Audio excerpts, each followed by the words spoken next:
वेद बातमीचा, लढा सत्याचा, निर्भीड पत्रकारितेचा, राजकारणातील महत्त्वाच्या बातम्यांच्या अपडेटसाठी आजच आपल्या YouTube चॅनेलला क्लिक करा आणि रोज अपडेट मिळवण्यासाठी चॅनेल सबस्क्राइब करा. नमस्कार, आपण पाहत आहे वेद बातमीचा. गोवंश कायदा की शेतकऱ्यांची अडचण? जर्सी घोड्यांच्या प्रश्नावर गंभीर चर्चा गरजेची. सतीश वाळुंज. राज्यात गोवंश संरक्षणासाठी कडक कायदे करण्यात आले असून भारतीय गोवंश टिकवणे ही काळाची गरज असल्याचे सर्वमान्य आहे. मात्र प्रत्यक्षात या कायद्यामुळे शेतकऱ्यांसमोर नवीन अडचणी निर्माण होत असल्याचा मुद्दा आता पुढे येत आहे. सामाजिक कार्यकर्ते सतीश वाळुंज यांनी जर्सी गायी व त्यांच्या गोऱ्ह्यांच्या प्रश्नावर गंभीर भूमिका मांडली आहे. आज अनेक शेतकऱ्यांकडे जर्सी गायी असून त्या वर्षातून एका वासराला जन्म देतात. त्यात गोऱ्हा जन्माला आल्यास त्याचे पालनपोषण करणे आर्थिकदृष्ट्या शेतकऱ्यांना परवडत नसल्याने ते विक्रीचा पर्याय निवडतात. मात्र गोहत्या प्रतिबंध कायद्याच्या नावाखाली काही टोळक्यांकडून गोढ्यांची वाहतूक करणारी वाहने अडवून पोलीस ठाण्यात नेली जातात व संबंधितांकडून पैसे उकळले जात असल्याचा आरोप वाळुंज यांनी केला. हे गोरे अनेकदा अवघे 5-6 दिवसांचे असतात.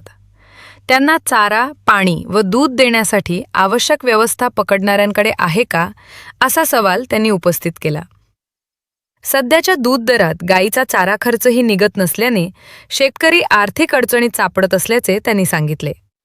दरम्यान राहुरी येथे नगरसेवक सागर तनपुरे यांनी पकडलेल्या गोऱ्ह्यांसाठी निवारा उभारून त्यांना चारा, पाणी व बाटलीने दूध देण्याचा उपक्रम सुरू केला आहे. अशा उपक्रमांना शासन व नागरिकांनी मदत करावी अशी मागणीही करण्यात आली. राहुरी तालुक्यातील भागडा डोंगर परिसरासह देवळाली प्रवरा भागात चाऱ्याअभावी शेतकरी गोऱ्हे सोडून देत असल्याने भटके कुत्रे हल्ले करत असून दुर्गंधी व प्रदूषणाची समस्या निर्माण होत आहे.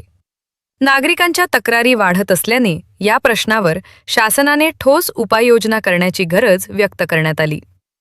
गोऱ्हे पकडणाऱ्या संघटनांनी केवळ वाहने अडवण्याऐवजी त्या जनावरांच्या संगोपनाची जबाबदारी घ्यावी. तसेच शासनानेही या समस्येवर स्पष्ट धोरण आखावे असे आवाहन सतीश वाळुंज यांनी केले. वेद बातमीचासाठी राजेंद्र उंडे, देवळाली प्रवरा. जय श्रीराम मित्रांनो,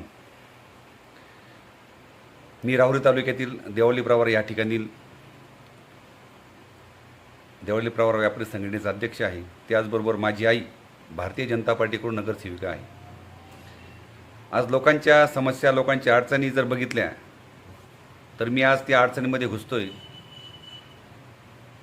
की आज जो कायदा आपण केलेला आहे गोवंशाचा, तर तो खरंच कायदा चांगला आहे. भारतीय गोवंश हा टिकला पाहिजे इथपर्यंत ही गोष्ट 100% जरी चांगली जरी असेल, आज शेतकऱ्यांकडं, हजारो शेतकऱ्यांकडं जर्सी गायी आहेत आणि ही जर्सी गाय 12 महिन्यातून एक पिल्लू जन्माला घालते. त्याच्यामध्ये गोरा जर जन्माला जर आला तर त्याला सांभाळणं शक्य होत नाही, तर त्याला ते विकतात. परंतु आज ह्या कायद्यामुळं जे आपल्याकडचे काही टोळके आहेत, मी कुठल्या संघटनेचं नाव नाही घेऊ शकत, परंतु ही जे टोळके आहेत हे काय करतात, ते जर्सी जे पिल्लं आहेत त्यांची गाडी अडवून पोलीस स्टेशनला नेऊन, पोलीस स्टेशनला ती गाडी जमा करून त्या लोकांकडून पैसे घेऊन ती गाडी सोडतात.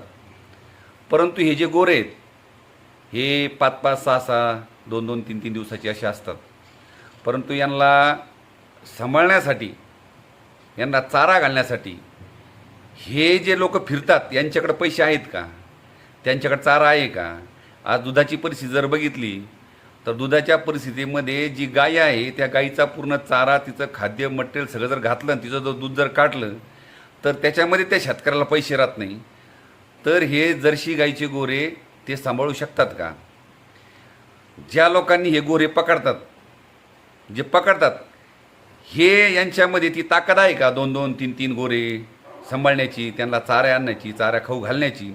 जर आपली जर ताकद जर त्यांना सांभाळण्याची जर नसेल तर आपण ह्या लोकांना अडवण्याचं काही कारण नाही. आज या ठिकाणी राहुरीमध्ये आमचे मित्र नगरसेवक सागरदादा तनपुरे यांनी एक उपक्रम खूप मोठा हाती घेतला आहे. त्यांनी काय केलेलं आहे का हे जे गोरे आहेत, हे जे लोक जे अडवतात ते गोरे पकडून त्यांनी एक या ठिकाणी राहुरीमध्ये एक स्पॉट तयार करून त्या ठिकाणी त्या गोऱ्यांना चारा पाणी दूध, आता 3-3, 4-4 दिवसाचे गोरे असतात, तर ते गोरे चारा खाऊ शकत नाही, तर त्यांना ते स्वतः बाटलीने दूध पाजतात आणि त्या गोऱ्यांचा सांभाळ करतात. परंतु आता जर गोरे मोठे झालेत, यांचं करायचं काय, हाही प्रश्न आहे.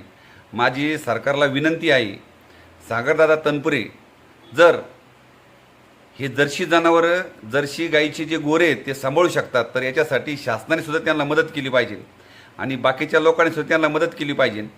परंतु हे जे तुम्ही आज गोवंश म्हणून तुम्ही जो कायदा तयार केला आहे, हा नेमका कशासाठी आहे? जर्सी जनावरांसाठी आहे का भारतीय ज्या गायी आहेत त्यांचा वंश टिकवण्यासाठी आहे? याचा विचार ह्या लोकांनी केला पाहिजे आणि सागरदादांना 100% सगळ्या लोकांनी मदत केली पाहिजे. आणि हे जे लोक गोरे पकडतात, मला एक विनंती आहे, सागरदादांना माझी एक विनंती आहे आणि शासनाला सुद्धा एक विनंती आहे का या तहसीलदारनी, या PIनी सागरदादाकडून 2-2 गोरे घ्यायचे आणि हे जे पकडणारे जे लोक आहेत त्यांना 1-2 गोरे दान करून टाकायचे. त्यांना चारा देण्याचं काम आम्ही सर्वजण करू. त्यांना म्हणा महिना 2-2 महिने हे गोरे सांभाळून बघा, त्यांना घाला. आज आमच्याकडे भांगडाचारी म्हणून आहे, तुम्ही तिकडं जर बघितलं तर हे सगळे शेतकरी, त्यांची परिस्थिती नाहीच आहे गोरे सांभाळण्याची, हे सगळे शेतकरी इकडं तिकडं गोरे टाकतात. आज तुम्ही जर बघितलं तर इतकं प्रदूषण खतरनाक आहे का हे जे गोरे आहेत यांना चारा मिळत नाही. कुत्रे आहेत, ते कुत्रे ते मांस तोडतात, खातात, ते निम्मलं तिकडंच पडेल असतं आणि त्याचा घाण वास येतो. आज आम्ही नगर परिषदेमध्ये असल्यामुळं लोकांची अडचणी असतात. आमच्या तिकडं देवलीमध्ये सुद्धा हाच खूप अडचणी आहे, काही इकडं रस्त्याने गेलं का तिकडं वास येतो घाण. तर याची सुद्धा सोय हे गव्हर्नमेंटलाच, सरकारलाच करावं लागणार आहे. तेव्हा माझी सगळ्यांना विनंती आहे का तुम्हाला जर हे गोरे पकडायची असेल, गाड्या पकडायची असेल, तर त्यांची सोय तुम्ही करायची आणि सागरदादा तनपुरे जे